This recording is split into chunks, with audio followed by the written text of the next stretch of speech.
Thank you so much. It's great to be here with all of you this morning. I'm really honored for the invitation. So I thought I'd divide this talk into three parts. So the first one, I'm just going to talk a little bit about Mercy Corps and what we do and the strategy that we have to center the programs that we implement around the world. The second piece will focus on the topic at hand, which is around leveraging technology and innovating aid. And then the third part, I'm going to speak a little bit actually about our humanitarian work. I know that's a little bit outside perhaps the subject matter for today, but I thought that I couldn't come here as a representative of a humanitarian organization without addressing some of the big challenges that are going on in the world right now.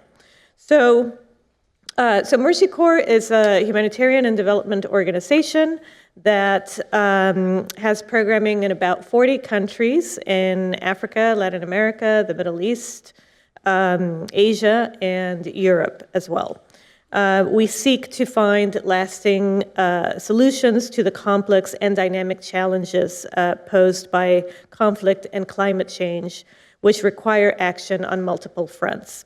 So that's why we are a multi-mandate organization that provides humanitarian aid, development, and peace building in places that are affected by fragility and crisis.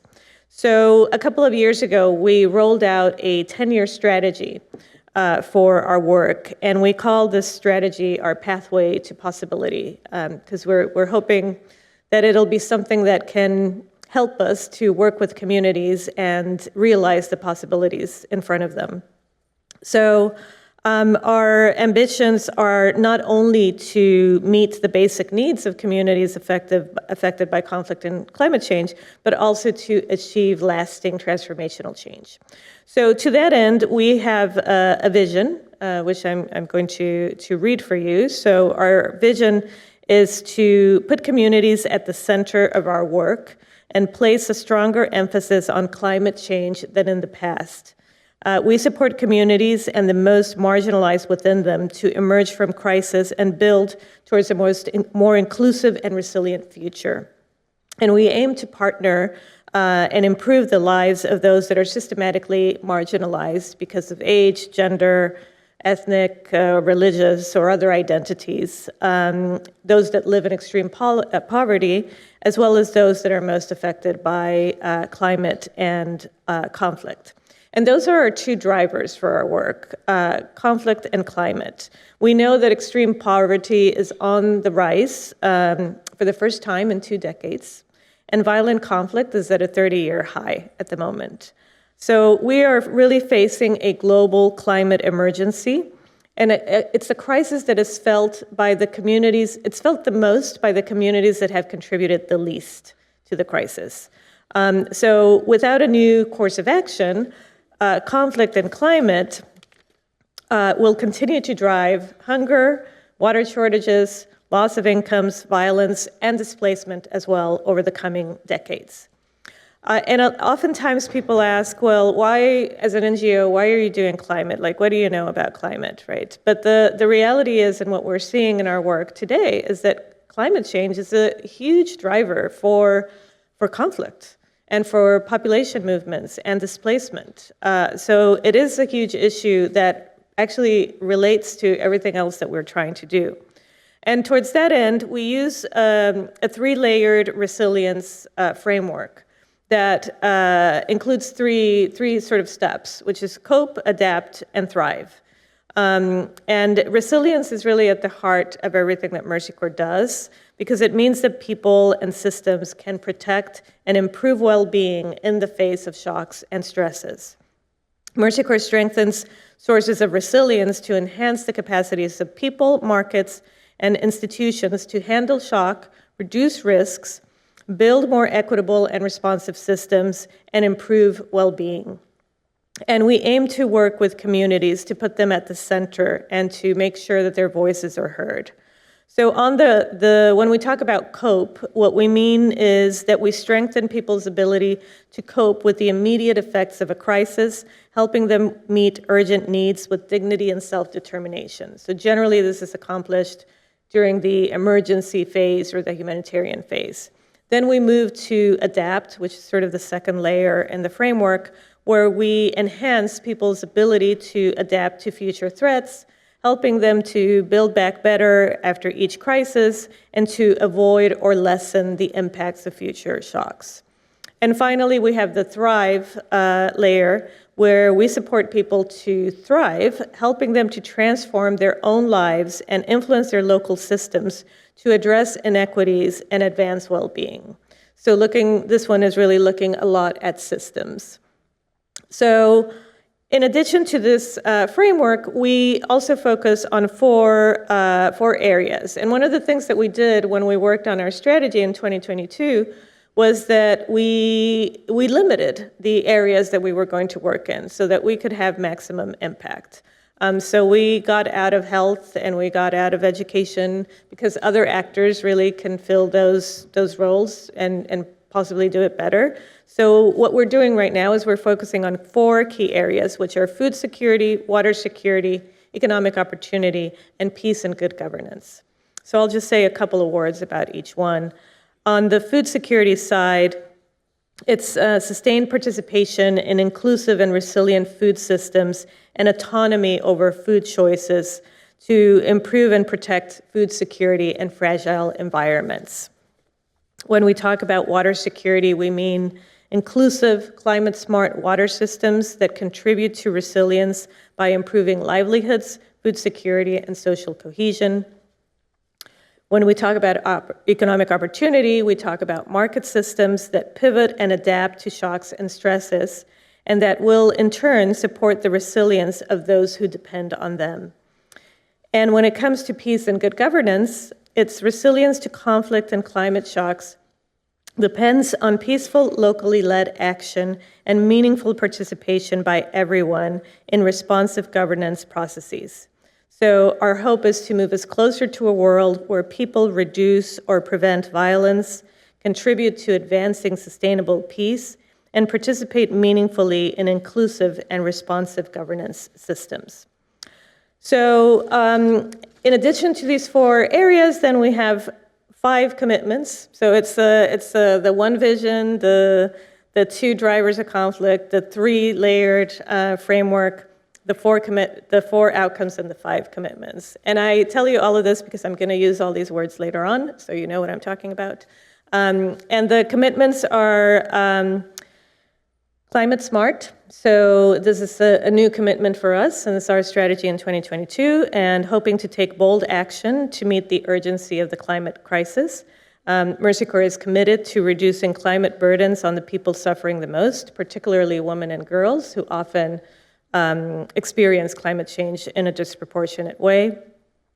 Being evidence-driven, so we use data, evidence, and analytics to drive impact, scale that works, and influence others. And being evidence-driven also makes us more accountable to the communities that we serve and to the donors that support our programs. We seek to be innovative and creative, so we innovate and we work with change makers to test, co-create, and scale for more effective solutions. Mercy Corps works on cutting-edge solutions, which I will tell you in a minute, and leverages innovation in program design and delivery modalities. We seek to be locally led, so we are intentional about sharing and seeding power, building meaningful partnerships, and centering communities and community voices in everything that we do.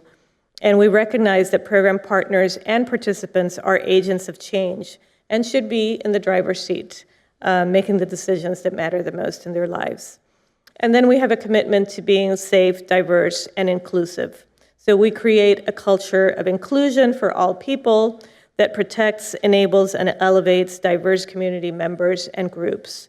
So we strive to eliminate inequitable power dynamics, address the systems that perpetuate discrimination and abuse of power, and foster a culture of equity, integrity, and accountability throughout our programs and our organization. So with that, Now that I've given you the big picture, I'm going to move to the second part of the talk, where I want to focus on some areas related to our work in climate and our social impact work. And these are very much rooted in our commitments to be innovative and creative, as well as to be evidence-driven. So while innovative and effective solutions exist, too often, the people who need them the most aren't really benefiting from these solutions because of adequate investment in efforts to scale programs and bring them to these hard-hit and hard-to-reach communities. So at Mercy Corps, we believe that innovation should be grounded and centered around those that have been least responsible for creating the climate change crisis. It's not about innovation for its own sake, but to create meaningful impact. So this is a critical moment to redesign our systems as a sector to be more inclusive, resilient, and regenerative, addressing the root causes of climate change while fostering these community-led solutions. So we see signs of progress, but the pace of change is still too slow to really meet the urgency of the needs that we face.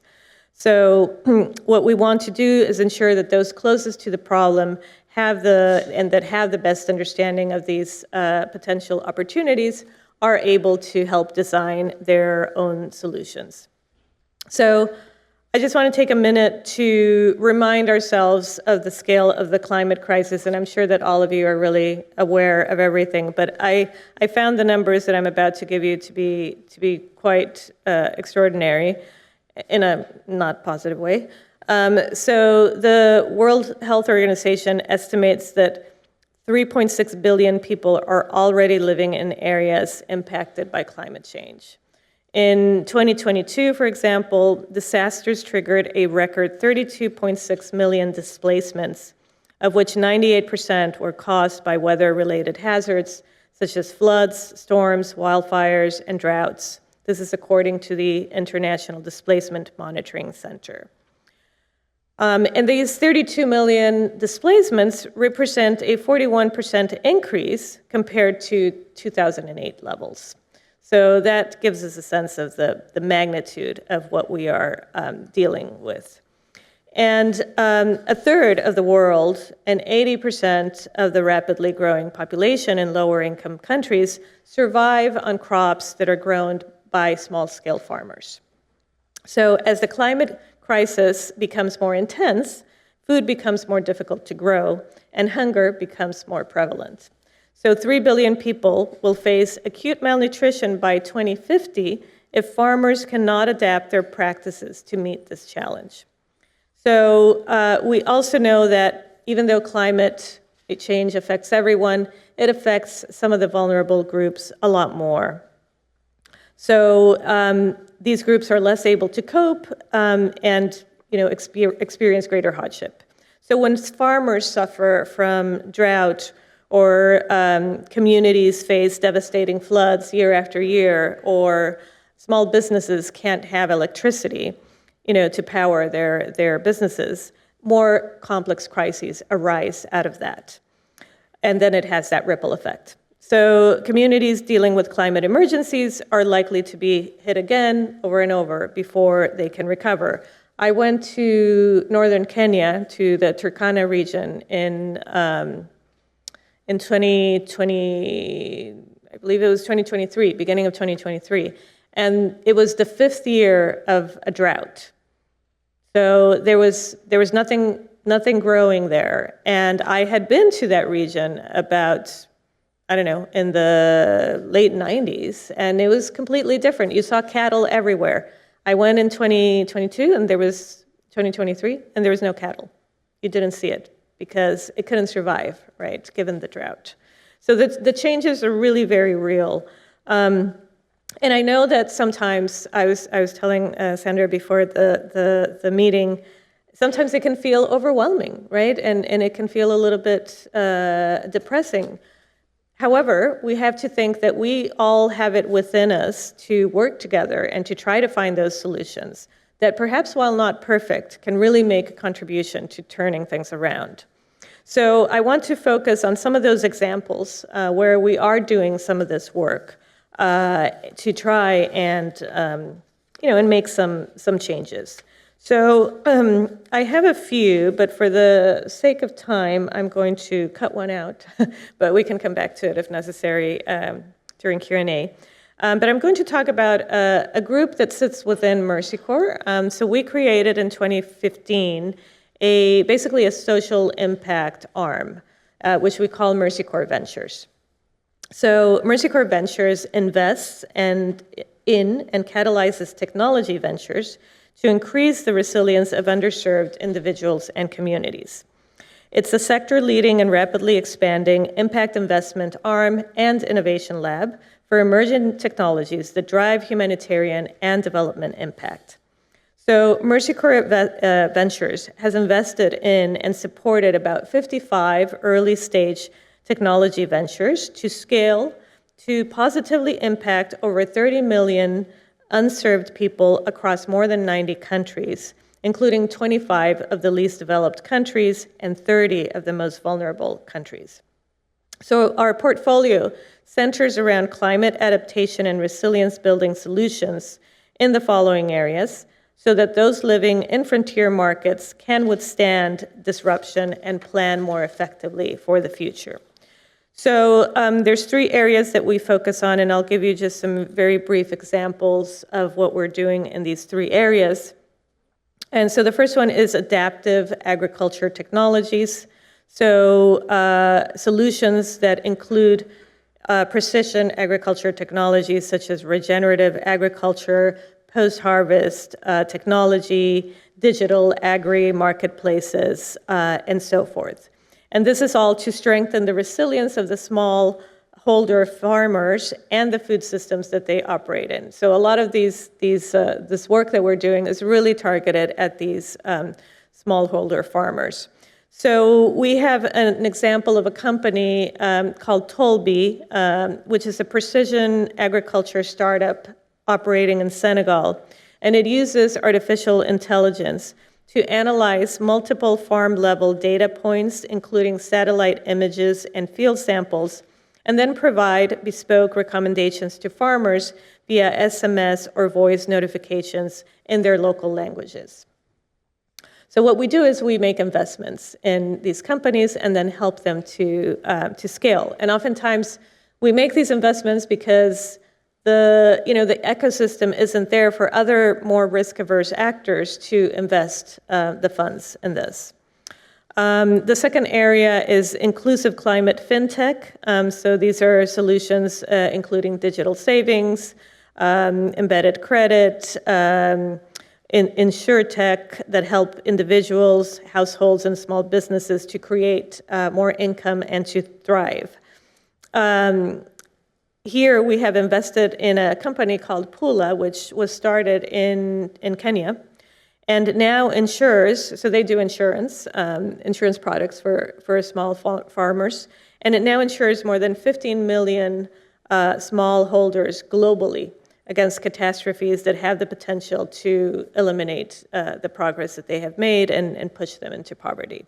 And then the third area is climate-smart technologies that help communities, businesses, and supply chain operators to better manage and transfer climate-related risk. So here we're talking a lot about climate analytics, weather forecasting models, carbon credit infrastructure. And the example here is on a company called Satellites on Fire. So often we think of forest fires here out west in the United States or in Canada. But the reality, or sad reality, is that wildfires have been spreading quite a bit across Latin America. So Satellites on Fire is a Latin America-based AI-driven software solution that provides early warning systems related to forest fires by creating alerts from multiple data sets, so things like satellites, cameras, weather forecasting, in real time about the presence and anticipated travel direction of forest fires, assisting first responders in early detection and prevention. So through capital and support piloting these new approaches, action-oriented insights, and rigorously managing impact, we catalyze the ecosystem towards smarter, more impactful investments. And as I mentioned, in addition to the investment arm, we also have a lab, so what we call our ventures lab, which is for piloting some of these emerging technologies to build the evidence base for humanitarian and development projects. So we have so far designed and launched 18 pilots with 35 partners across approximately 12 countries or so.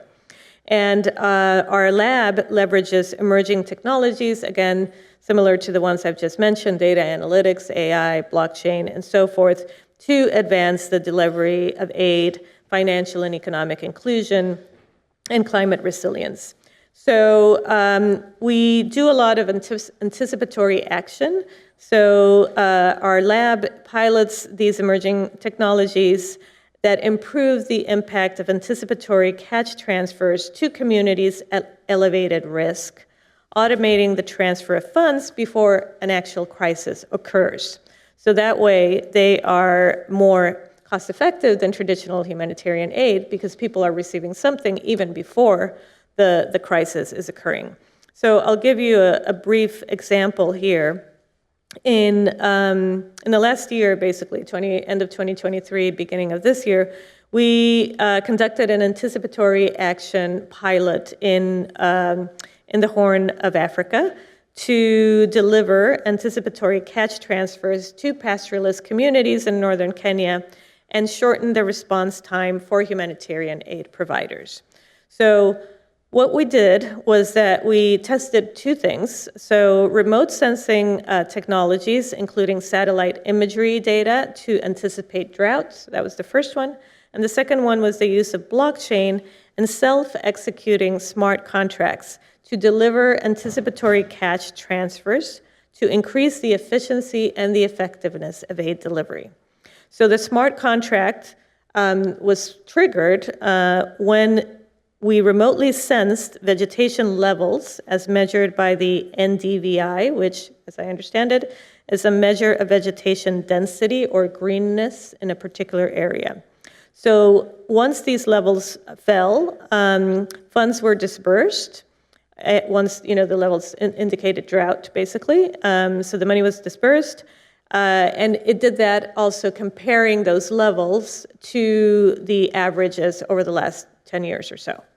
So the results of the pilot concluded that the cost to transfer to end recipients saw a 70% reduction from 10% to 3%. And the time to transfer the funds end to end was more than a 90% reduction from about 7 to 10 days to just a few hours. And in addition to the cost and time reduction of providing these catch transfers, which is really critical in an emergency, this also enabled families to spend the emergency catch the way that was most necessary for them. So they had complete agency in how they spent the catch transfer, and 63% of them chose to spend it on household food to prepare, 25% on livestock feed, and 11% on school feeds. So this just gives you a sense of the impact that these things can have. But of course, they're not. This is not common practice yet, right, in our sector. So it's still a work in progress. And we believe that philanthropic capital and catalytic capital have a really crucial role to play in humanitarian work, as well as in addressing the Sustainable Development Goals and the funding gap that exists in these different crises. So the climate adaptation and resilience funding gap in emerging markets right now is estimated to be $387 billion in annual climate adaptation funding needs by 2030 in emerging markets. So the private sector and private capital markets play a critical role in helping to close these gaps and reaching our development goals, but need a more sustained pipeline of investment opportunities. So NGOs and nonprofits really play a very important role here because we are less risk averse than traditional providers. So we are willing to work with these private capital providers in de-risking, seeding, and scaling early stage, high impact solutions that hopefully then can become viable for many others across the sector. So, but what I've just talked about is more than just a collection of like, oh, how cool is that? It really is about, how can we all work together to make the change that needs to happen? So how can business, government, and the wider sector work with innovators and ensure that technologies are targeted to those who need them the most? And so I wanted to offer some thoughts on how we can do that more effectively. And it really requires a strong partnership between business, government, and the climate sector. And right now I'm going to use climate sector as inclusive of NGOs and other potential stakeholders as well, to reach those that are most affected by climate change. So to address the disproportionate impact on small farming communities in particular, we should do the following. We should definitely always ensure that we are adopting a community-centered approach. So we need to collaborate with local communities directly and with innovators to design technologies that meet the specific needs for those impacted by climate change. Nobody knows a community better than the people that are living there. So when we design these different innovations, we need to ensure that those innovators are coming together with those communities to listen and take advantage of the knowledge that they have. We need to invest in scalable, climate-smart solutions. So invest in innovations that can be scaled to benefit vulnerable populations and ensure sustainable impact. In our Ventures Lab, we often invest in things, well, maybe not often, but we do invest in things that fail, right? And that's okay, because failure is part of this process, right? Sometimes you need to fail to really understand what it is that works and how to scale it. And to that end, we need a more risk appetite from donors and investors. One of the difficulties in this kind of work is that we rely significantly on private donors because a lot of the government donors are more risk averse. They don't want to be funding a project that maybe is not going to be as successful because it involves testing some of these technologies. We need to create a supportive policy environment so governments can facilitate technology adoption by enacting policies that support these climate-smart innovations and reduce the barriers for entry to those local innovators. We need to promote inclusive partnerships. So again, governments, businesses, NGOs can bridge efforts, bringing different stakeholders together and advocating for funding and platforms for collaboration that are inclusive of those grassroots innovators. And then we need to address, of course, barriers to access. So provide access to financing and resources that enable communities to adopt modern technologies to ensure solutions reach those that need them the most. So with that, I'm going to move now to the third part. And as I said at the beginning, I didn't want to just come here and not talk a little bit about what's going on in the world, because I'm sure when you sit and watch the news every night, or maybe you don't watch the news every night, you read it on your phones. But it's difficult because there's a lot of things happening. So at Mercy Corps, we also prioritize the delivery of life-saving humanitarian assistance during times of acute need, even as we look for ways to help communities to prevent, mitigate, and adapt to future shocks and stresses. So we carry out our humanitarian work on the basis of need. And we believe that conflict-sensitive action is non-negotiable, and we actively integrate do-no-harm principles in every stage of our responses. So I'm going to talk just a little bit about the situation in Sudan and the situation in Gaza. So Sudan is the world's forgotten crisis right now. It is an absolutely horrific situation that is not on the news every night. So it's been now more than 550 days since the crisis started in April of last year. More than 10 million people have been displaced. And actually, I heard yesterday that that number might be up to 11 million already, making Sudan home to the largest displacement on Earth at the moment. So official estimates say that 15,000 people have lost their lives, but unofficial estimates put it at about 150,000 at least. Sudan is also facing catastrophic hunger levels that might be the worst the world has seen since the Ethiopia crisis back in the mid-'80s, because aid deliveries continue to be blocked by warring armies. But arms, of course, continue to flow to both sides. So about 9 million people are living in emergency levels of food insecurity. Fuighting has intensified recently in a number of states. Markets in many areas have stopped functioning altogether. And a lot of people are trapped in areas where humanitarian aid cannot get in, and they don't really have access to local markets. Or if there are local markets, the goods are extremely expensive and they can't afford them.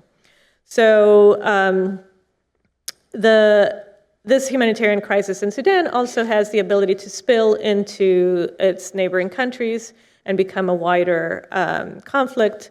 A lot of refugees are now in Chad, in Egypt, in Ethiopia, and in South Sudan as well. Last spring, there was a donors conference in Paris, and only 41% of the pledges have been met so far. So we at Mercy Corps are really keen to do our part and do whatever we can to help the people in Sudan. So we are working primarily in cash assistance, so delivering cash to people. Right now, we are the leads in a consortium of 19 international and national NGOs that have come together. We have coverage for the whole, with that many partners, we have coverage for the whole country. So we are in 18 states at the moment with that. And we also are providing agriculture support, making sure that those people who are in areas where they can still plant don't miss the planting seasons and have access to seeds and agricultural implements. I urge you all, if you're interested, we released a report recently in collaboration with some of our NGO partners, the Norwegian Refugee Council and Danish Refugee Council, to talk about the hunger situation in Sudan, and it's called "If Bullets Miss, Hunger Won't." So you can find it online. And then I'm going to talk a little bit about Gaza. As you all know, and you don't really need to hear it from me, but Gaza is in the midst of a humanitarian catastrophe of historic proportions where pretty much 100% of the population inside Gaza is affected. There have been, everybody's displaced. I can tell you our own staff have been displaced multiple times throughout Gaza. About 42,000 people have been killed so far, the vast majority women and children, and close to 100,000 have been injured, many of them with life-changing injuries. So only 17 of Gaza's 36 hospitals remain partially functional, and just 57 out of 132 primary healthcare facilities are functional, all of them dealing with fuel shortages as well as shortages in medicines and essential supplies.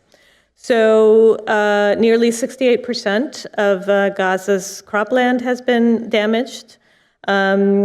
And we have also, this particular crisis is one where we have seen many journalists killed. So I think about 173 journalists have been killed since the start of the conflict, and about 300 humanitarian workers have been killed as well since the start of the conflict, which is quite high for any crisis, really.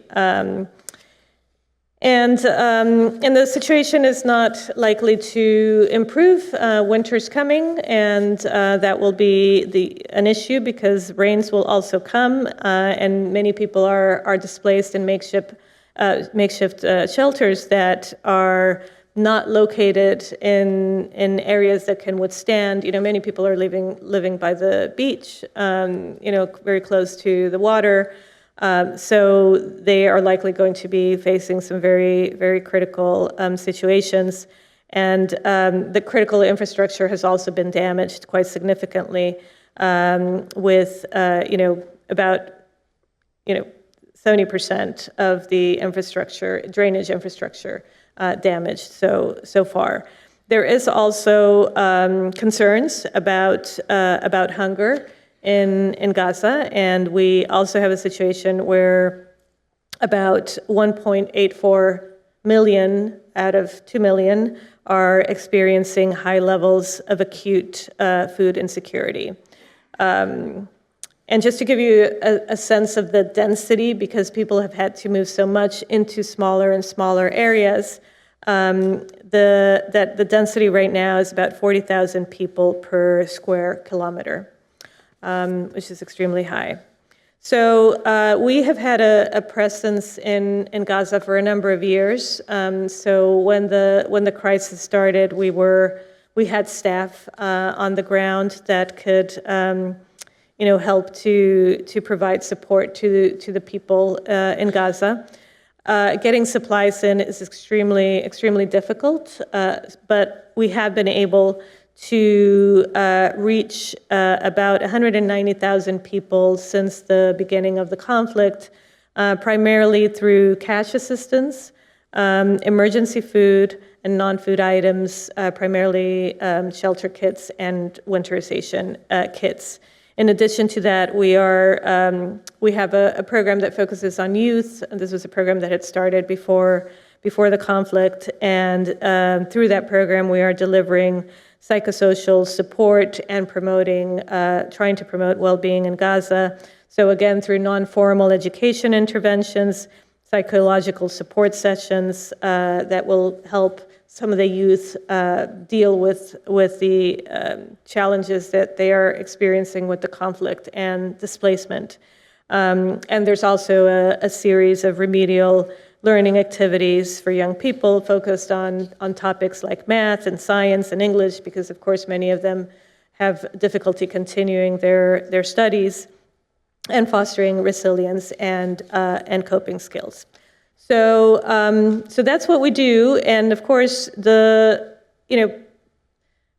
the thing that is similar to both Sudan and Gaza is, and we're already seeing it with Gaza, is the potential expansion of this conflict into a regional conflict, so not just something isolated, but something regional. The very high levels of food insecurity in both locations, as well as the difficulty in getting humanitarian aid into those areas and really being able to respond. So I am going to stop there. I hope it's a good time to stop. Yeah, okay.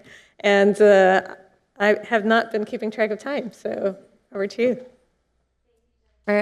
Now we would like to get to our audience questions. There's a few questions that were posted in Slido. So the first one would be, how does Mercy Corps raise the capital for its Impact Investments Fund, and where does it direct the returns from its investments?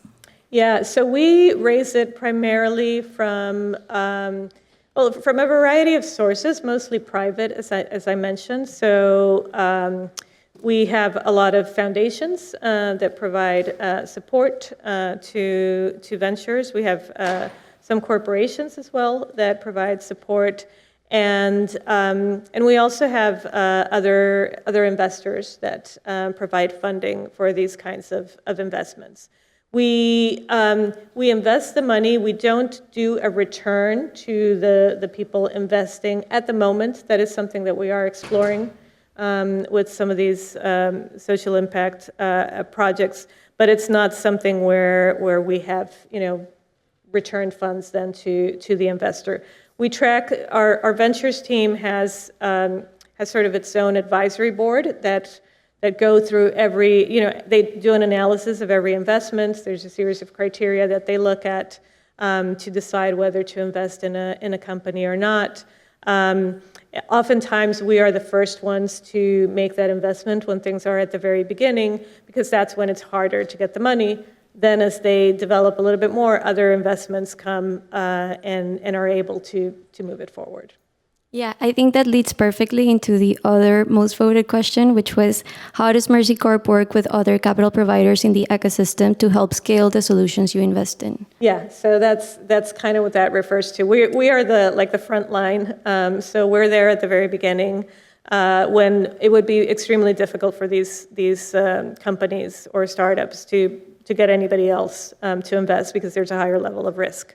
Once that happens, sometimes we'll do like a second round, but oftentimes other more risk-averse investors might come in. Sometimes financial institutions, sometimes other investors that then the startup is able to leverage directly, as opposed to having ventures involved. But we try to follow up on how these companies do and where they are, to continue supporting them even after we stop investing in them, so that we can see how they are scaling up their solutions.